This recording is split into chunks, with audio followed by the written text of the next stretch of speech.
Update bang, update bang. Udah ngomong apa nih? Udah ketemu calon besan. Dari calon itu Besan. Ya, alhamdulillah Salma sudah tiba kemarin di Amerika, tepatnya di Austin dalam keadaan sehat walafiat. Memang dia keluhkan dia terbang sekitar 30 jam lebih dikarenakan memang ada transit dan delay selama 8 jam. Namun demikian dia berjalan dengan baik ya sampai di tujuan, dijemput langsung oleh kawan dekatnya Tony. Dan begitu nyampe saya bilang, "Nak," sama Tony juga saya sampaikan, "tolong kalau sudah sampai kabari ayah, kabari saya dengan video atau foto." Dan alhamdulillah tadi sudah dikirim ya, kemarin sudah dikirim. Dan ya Salma ya menjalani apa yang dia harus jalankan lah istilahnya, bertemu dengan orang tuanya Tony gitu. Intinya berjalan baik lah, berkat doa semuanya, amin. Terima kasih. Tapi ada omongan nggak bang dari Salma, Tony untuk ya perkenalkan diri terus akan datang lagi ke sini ke Indonesia untuk melamar Salma?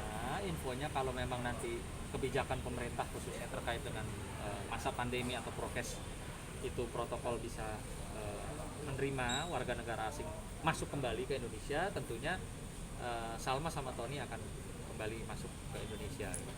Gak ada lamaran nggak bang? Nanti Tony mungkin Waduh, ada kita ngomong lamaran nggak? belum sampai sejauh itu. Baru hanya proses perkenalan saja lah, perkenalan. Salma ketemu sama ibu bapaknya Tony, sama kakak-kakaknya Tony seperti apa. Tapi abang setuju kalau Tony sama Salma? Kalau saya tidak bisa bilang setuju atau tidak setuju. Selama itu bisa baik, bisa membuat Salma bahagia, insya Allah saya sebagai orang tua selalu mendukung juga. Bang, di tengah pandemi melepas putri ke negara orang itu bang, yang Ya, situasinya kalau juga ngomong jujur luar biasa berat ya. Saya sudah membayangkan, bahkan saya sempat bersih tegang dengan Salma, dengan mamanya Salma. Karena saya membayangkan ini kalau namanya di luar negeri seperti apa ya protokol kesehatannya mereka. Sementara kalau hanya di Indonesia ya masih terjangkau sama kita kan, sama kami. Nah itu sempat yang menjadi bahan pertimbangan. Saya kasih izin tidak, karena paspor pada saat itu ada sama saya. Sempat kasih wejangan juga nggak sih ke Salma bang, supaya Ya, lebih berhati-hati biar tidak gagal lagi, mohon tetap maaf. Jaga protokol kesehatan, gunakan masker dengan baik selama di pesawat ya. Lalu setelah mendarat pun juga harus tetap menggunakan masker. Saya bilang kalaupun ada orang di sana mungkin bebas buka ya kita harus tetaplah menjaga diri. bang.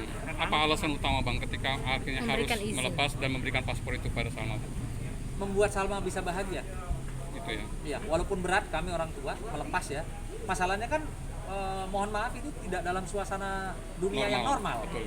Suasana di mana sedang ada pandemi. Saya nggak tahu kebijakan pemerintah Amerika Serikat itu dalam hitungan menit, hari, waktu, detik seperti apa saya nggak tahu. Tapi itu tadi, walaupun dengan berat hati, saya percayakan, saya titipkan Salma Vina itu kepada Tuhan, kepada Allah SWT. Bismillah bang ya. Sehingga saya pun secara seorang bapak ya legowo. Ikhlas. Bang, melihat Tony udah masuk kriteria buat abang belum? Tony Udah cukup kenal deket bang. Tony oke. Artinya memang dia kan lebih dewasa ya, beda berapa tahun. Dia lebih dewasa, dia lebih sabar, dia bisa membahagiakan Salma dengan canda tawanya gitu. Ya kalau namanya ngambek-ngambek itu namanya orang dalam berhubungan itu biasa. Tapi yang pasti buat saya sudah cukup bisa bertanggung jawab, karena saya kan membuktikan juga nih selama anak saya ada di Amerika nasibnya bagaimana, apakah terlantar, apakah sedih, apakah kecewa, itu yang nanti akan jadi tolak ukur kami tambah mantep atau bagaimana. Tapi abang restui hubungan mereka Nah, berdua? kalau bicara restui kan saya belum bicara sampai ke tahap situ. Tahapnya adalah apapun yang membuat Salma bahagia saya dukung. Oke bang. Oke bang.